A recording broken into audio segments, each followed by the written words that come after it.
మీరు అన్ని విషయాల్లో ఎక్కడి నుంచి ఏ పథకం తీసుకురావచ్చు, ఎక్కడి నుంచి ఏ నిధి తీసుకురావచ్చు అనేది మ్యాక్సిమం అవగాహన ఉన్న వ్యక్తి మీరు. ఈ విషయంలో కేంద్రం నుంచి కావచ్చు ఏమైనా నిధులు తీసుకొచ్చే ఏర్పాటు ఏమైనా చేయబోతున్నారా ప్రయత్నం కానీ? ఇప్పటికే రైల్వేలో దాదాపుగా మా నియోజకవర్గానికి 200 కోట్లు వచ్చింది. అది కేంద్ర ప్రభుత్వమే కదండి. ఇంకా మిగిలినవి కూడా ఇప్పుడు ఇందాక చెప్పా, అవును, ప్రసాద్ స్కీమ్ కింద కానీ లేకపోతే శాస్కీ కింద కానీ టెంపుల్ టూరిజం కింద డెవలప్ చేయాలని 100 కోట్ల ప్రాజెక్ట్. ఇంకా వేరే వేరే పథకాలకు కూడా ఆలోచన చేస్తాం. వైసీపీ నాయకులకి మీరు చెప్పాలనుకునే? వైసీపీ నాయకులు ఎప్పటికైనా మైండ్ సెట్ మార్చుకోవాలి, ప్రజలకు అనుగుణంగా మారాలి. ఇంకా పాలెగాళ్ల సంస్కృతిని తీసుకొస్తానంటే ప్రజలు ఆమోదించడానికి సిద్ధంగా లేరు. ఇందాక నేను చెప్పా, అరాజకాన్ని కానీ కక్ష సాధింపుని కానీ ప్రజలు యాక్సెప్ట్ చేయరు.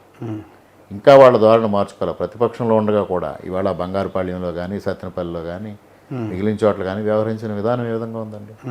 లేకపోతే ఇవాళ పరామర్శల పేరుతో అరాచకం సృష్టించడం, ఒక పేటీఎం బ్యాచ్ని పెట్టుకుని ముఖ్యమంత్రి జగన్, అక్కడ ఎవరు జగన్మోహన్ రెడ్డి గారి చుట్టూ ఇంపార్టెంట్ నాయకులు ఉండరు. ఆ బ్యాచే ఉండి సీఎం సీఎం సీఎం అని వస్తాం. నిజంగా ప్రజల్లో ఆదరాభిమానం ఎంత వచ్చేసిందో అని వీళ్ళు ట్వీట్ చేస్తూ ఉంటారు, లేకపోతే సోషల్ మీడియాలో పోస్ట్ ప్రభుత్వం మీద కనుక అంత ఉంటే ఆయన అన్నట్టు వైనాట్ 175 నిజం అయ్యి ఉండేది కదా. లెవెన్ రెడ్డిగా ఎందుకు మిగిలిపోతారు? లెవెన్ రెడ్డిగా మిగిలిపోయిన తర్వాత కూడా ఆయన కనువిప్పు కలగల. ఇది నా తప్పు కాదు, ఈవీఎంఎల్ తప్పు అని మా సూర్యనారాయణ రెడ్డి గారు అలా మాట్లాడతారు, జగన్మోహన్ రెడ్డి గారు అలా మాట్లాడతారు.